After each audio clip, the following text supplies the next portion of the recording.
Hoje vou falar sobre a lamotrigina. Tudo que vou falar hoje vale para as marcas que contêm a lamotrigina, como por exemplo Lamictal, Lamitor, Neural. Vou explicar aqui quais são as doses utilizadas, quais são as apresentações que encontramos nas farmácias, principalmente quais as indicações corretas na psiquiatria. A gente sabe que esse é um remédio que tem grande potencial em alguns diagnósticos, mas em quadros em que ele não está bem aplicado, ele pode trazer grandes problemas. É um remédio que pode, inclusive, piorar o quadro clínico quando é mal utilizado. Tem uma série de características, inclusive de interações com outros medicamentos. A gente vai procurar esclarecer, mas é um vídeo meramente educativo. Você não deve se automedicar.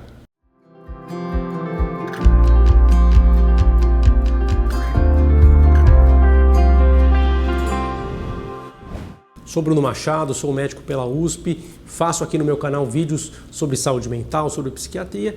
Às vezes falamos sobre medicamentos também, psicofármacos. Hoje vamos falar da lamotrigina. A lamotrigina, você deve conhecer as marcas principais, o referência que é o Lamictal. Existe também o Lamitor, que é muito conhecido, o Neural. Dentre outras marcas nas farmácias, a gente encontra comprimidos de 25, 50, 100 miligramas, principalmente à venda, e sabemos que é um remédio anticonvulsivante e atua, como muitos anticonvulsivantes atuam, bloqueando canais de sódio e com isso mudando o potencial elétrico das membranas neurais, promovendo uma estabilização na membrana neural. Mas, diferentemente de muitos anticonvulsivantes, este é um medicamento que também tem algumas propriedades interessantes sobre as monoaminas, por exemplo, inibindo recaptação de serotonina, de dopamina, noradrenalina, alguns neurotransmissores importantes para tratar depressão que passam a ficar mais tempo atuando graças à ação deste medicamento. Ele impede que o nosso neurônio tire de ação rápido estes neurotransmissores e tudo isso somado a uma redução da atividade do glutamato pode ter um papel importante no tratamento de transtornos de humor. Claro, o glutamato, uma substância que aumenta a excitabilidade neuronal, uma redução da atividade do glutamato poderia reduzir a agitação, a ansiedade, a aceleração, mas sabemos que aí existe uma somatória de fatores atuando no sistema nervoso e em determinadas fases do quadro clínico as ações poderão ser positivas ou nem tão positivas assim. A principal aplicação da lamotrigina na clínica é a depressão bipolar. Na psiquiatria, claro, existe na neurologia as ações ali em epilepsia, mas na psiquiatria o grande diferencial é tratar a depressão bipolar sem um grande risco de virada e muitas vezes promovendo benefícios que os antidepressivos não conseguiriam trazer, que não mostram tanta eficácia no longo prazo quando são utilizados neste quadro. A gente sabe que antidepressivo, especialmente em alta dose, tende a trazer instabilização do humor. A lamotrigina nem tanto. Ela é uma medicação que tem uma ação antidepressiva também. Ela trata aquela indisposição, aquele cansaço, a falta de energia, a lentificação psicomotora, mas na enfermidade bipolar, aquela pessoa que tem as fases de euforia ou de hipomania, de agitação, aceleração psicomotora e depois a fase depressiva. Em monoterapia é possível utilizar a lamotrigina, ou seja, sem um outro estabilizador de humor, mas apenas na fase depressiva de maneira mais segura. Se esse paciente já está entrando numa fase de estabilidade, uma fase eutímica, é relativamente perigoso manter a monoterapia com a lamotrigina, porque existe sim um risco de virada maníaca quando se utiliza a lamotrigina. A gente vê inclusive médicos que usam inadvertidamente em episódio misto, em monoterapia, e em fases de mania, fase de euforia do transtorno bipolar ou de hipomania, né, que uma fase com sintomas maniformes, com uma quantidade menor de sintomas, com uma gravidade menor, mas que também não deveriam receber essa medicação, pois podem apresentar uma piora ainda maior, né? E, enfim, evoluir de uma hipomania para uma mania psicótica, por exemplo. Então, imagina que esse é um remédio que tem que ser usado com muito cuidado, de preferência acompanhado de estabilizadores de humor. Alguns estudos mostram benefícios junto com o lítio. E claro que aí é um trabalho muito técnico que tem que ser feito, inclusive porque o lítio também requer exames, nível sérico, enfim, um acompanhamento muito apropriado das duas medicações numa fase, por exemplo, de manutenção. O lítio aí tem uma ação antimaníaca, agregando segurança ao tratamento com lamotrigina. A lamotrigina é um remédio que tem um grande potencial, ajuda muita gente em fase depressiva, mas ela interage muito com outros remédios, por exemplo, o ácido valproico, que também é um estabilizador de humor famoso, e ela dobra o nível sérico quando é utilizada com o ácido valproico. E aí tem um problema, porque a lamotrigina, quando é introduzida, ela tem que começar com doses muito baixas e ir aumentando vagarosamente, porque há sim um risco importante de uma complicação na pele, né, um racho cutâneo, e aí pode evoluir para uma coisa chamada síndrome de Stevens-Johnson, que é uma doença severa na pele que é potencialmente letal, inclusive, né? Então, se você associa as medicações de maneira abrupta, né, já doses altas, isso é muito perigoso. E mesmo assim, mesmo entrando em doses baixas, uma pessoa que não tem uma indicação definitiva é uma prática que deve se evitar, porque pode haver o risco de interação. A lamotrigina tem realmente essa questão da interação que precisa ser muito bem avaliada, e as doses que têm que ser conduzidas com muito critério, começando sempre ali em doses muito baixas, aumentando um pouquinho por semana até que você atinja ali a meta. No caso, 200 a 400 miligramas por dia na maioria dos pacientes. Quando há o uso do ácido valproico ou do divalproato, é de 100 a 250 miligramas em média, mas na prática clínica, muitas vezes doses inferiores já são suficientes e mais seguras, né? Então, os pacientes que têm transtorno bipolar muitas vezes respondem muito rápido a ações antidepressivas, e neste caso é preferível manter doses mais baixas e que sejam suficientemente eficazes, né? Então a gente sempre preconiza a menor dose eficaz.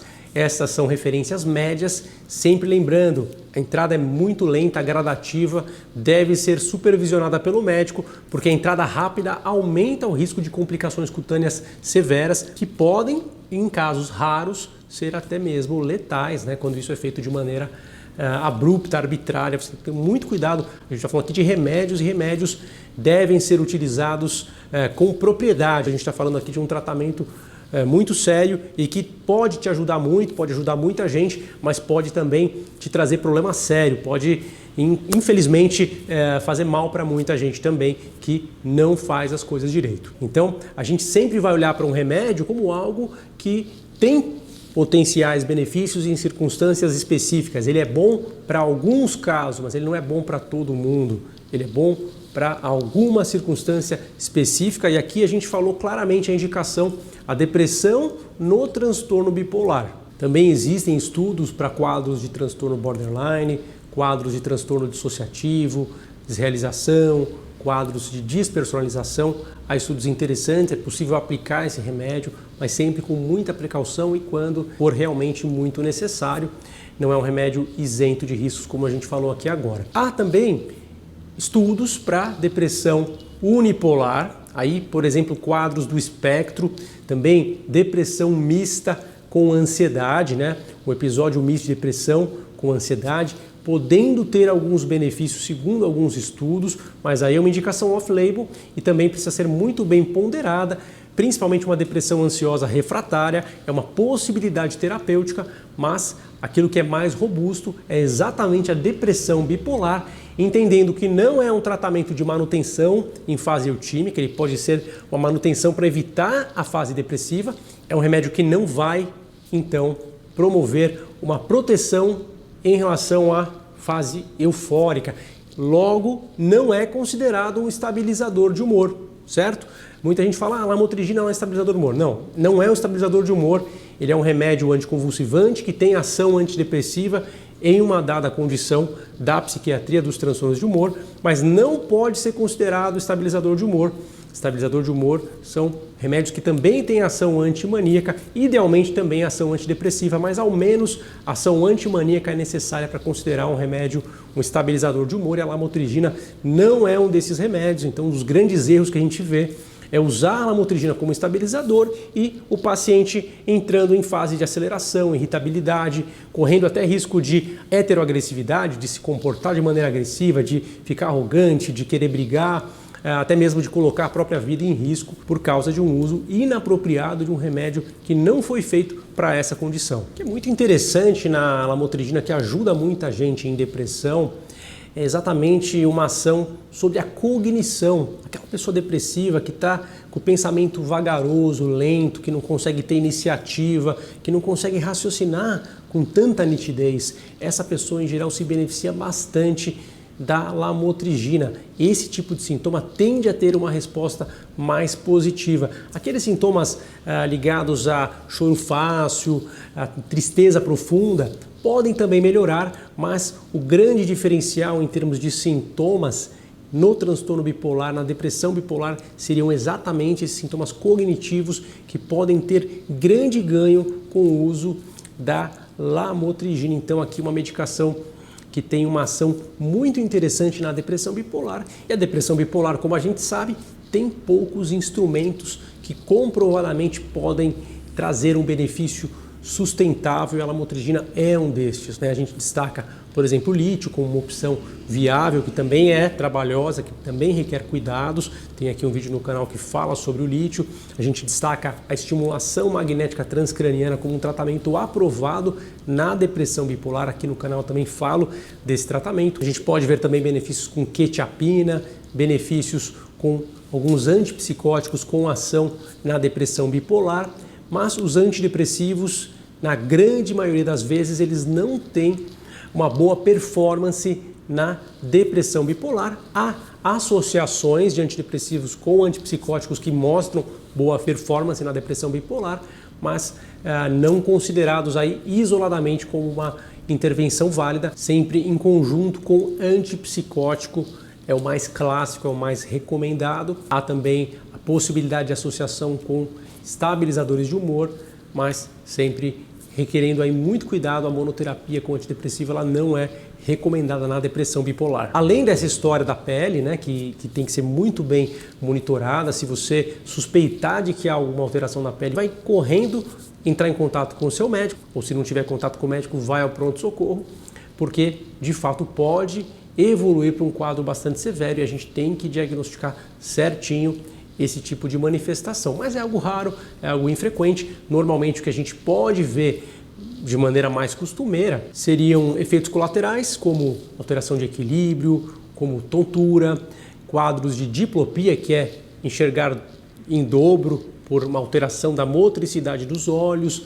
É possível que aconteça, por exemplo, manifestações como alterações do intestino, como náusea, também insônia, cefaleia, pessoas com dor de cabeça, algumas pessoas também podendo apresentar febre após o uso e, de fato, aí são efeitos que podem, por vezes, limitar a continuidade de acordo com o caso, de acordo com a intensidade e o tempo de duração desses sintomas. A gente sabe que na hora de parar o remédio também é importante que ele seja retirado lentamente, gradativamente, para evitar crises convulsivas.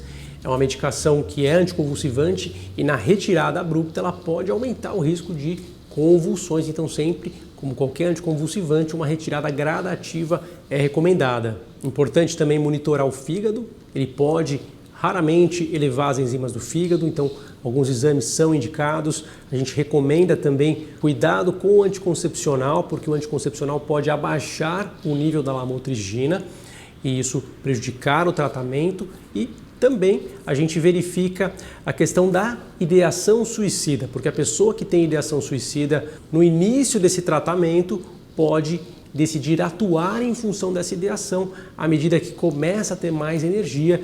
Então, quando existe um risco mais elevado de suicídio, especialmente planejamento, é necessário muitas vezes iniciar o tratamento em uma clínica, uma internação, para depois a alta. E, em alguns casos, o monitoramento muito próximo é recomendado. A energia inicial do efeito antidepressivo da lamotrigina pode atrapalhar no começo, trazendo mais risco de suicídio. Claro que depois, a pessoa melhorando, estando bem, evidente, vai ter uma qualidade de vida melhor, vai se sentir bem e a chance de suicídio, neste caso, vai ser muito menor. Em alguns casos, a gente usa outros medicamentos, né, para evitar essa possibilidade. A gente prefere aí outras medicações que possam ajudar com a ação antidepressiva, mas que também reduzam impulsividade, trazendo mais segurança ao tratamento também. Esse é um remédio que a gente também evita em gestante. Claro que caso a caso, especialmente quando há epilepsia, o neurologista pode recomendar o seu uso, porque podem aí ter doenças muito graves que colocariam até a vida da mulher em risco, né? Então tem casos que tem que usar realmente a lamotrigina. Também na fase de amamentação a mesma coisa, tem que ponderar esse risco. Para crianças e adolescentes também não está estabelecida a segurança e idosos podem fazer uso com as precauções conforme a gente falou, de maneira muito rigorosa, evidentemente levando-se em conta ali que um paciente mais debilitado tem menor margem de erro, né? Então a gente sempre vai ponderar risco-benefício na indicação do tratamento. Converse sempre com o seu médico. Vou ficando por aqui. Se você está gostando do canal, não deixa de seguir. Deixa aqui o seu comentário. Até o próximo. Tchau, tchau.